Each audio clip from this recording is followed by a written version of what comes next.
If you could have what you needed and wanted, what would that be? And that's a meditative question. You don't want to force an answer out of yourself. You want to ask yourself that like you would ask someone else.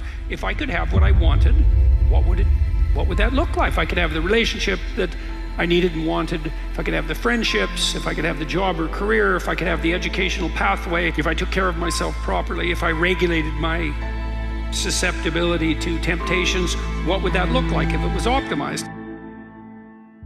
And then that sets you up a goal that has some motivational force. This is worth doing.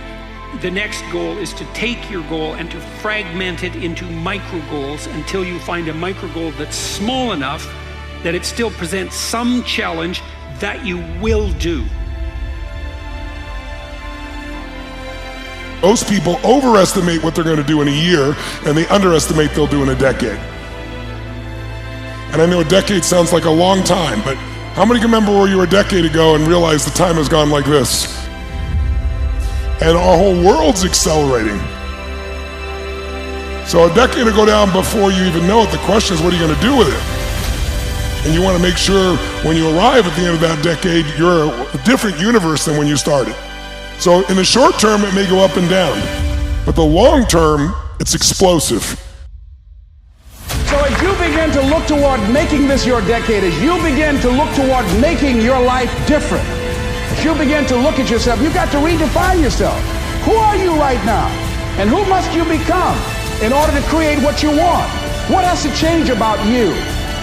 As you begin to look toward the future and take inventory of yourself, what is it about you right now that you've got to leave this behind because this no longer fits? Looking at where you want to go and the kind of person that you must become, the kind of standards that you have for you. What is it that you must do differently? No matter what's going on in your life, it's not permanent. Everything is going to change. So there's two things you can do with change.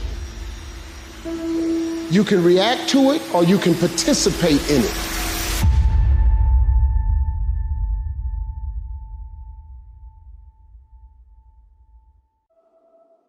I want to tell you something else, and I want to make this clear. Don't just listen. Don't just listen. Do. I'm not just talking. So you know, I'm not just talking. I'm doing. And I don't want you to just listen. Put this information to work. Make today count. Every day.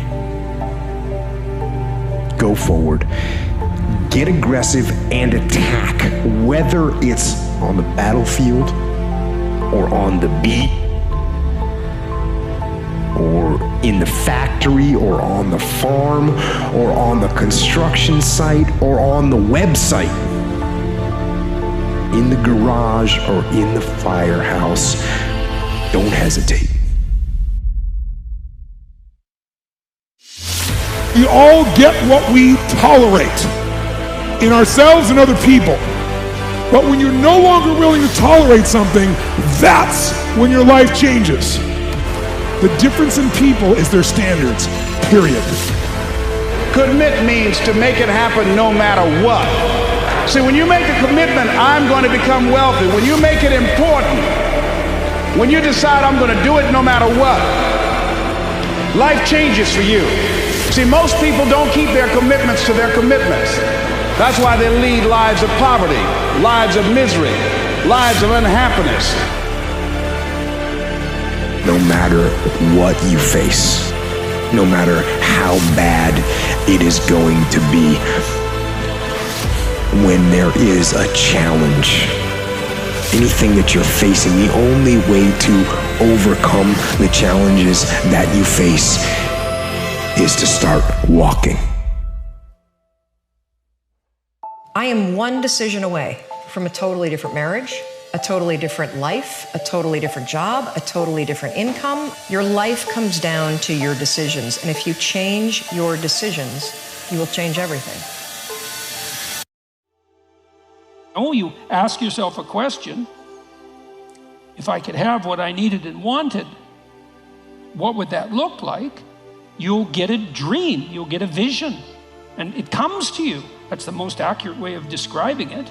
It makes itself manifest in the theater of your imagination.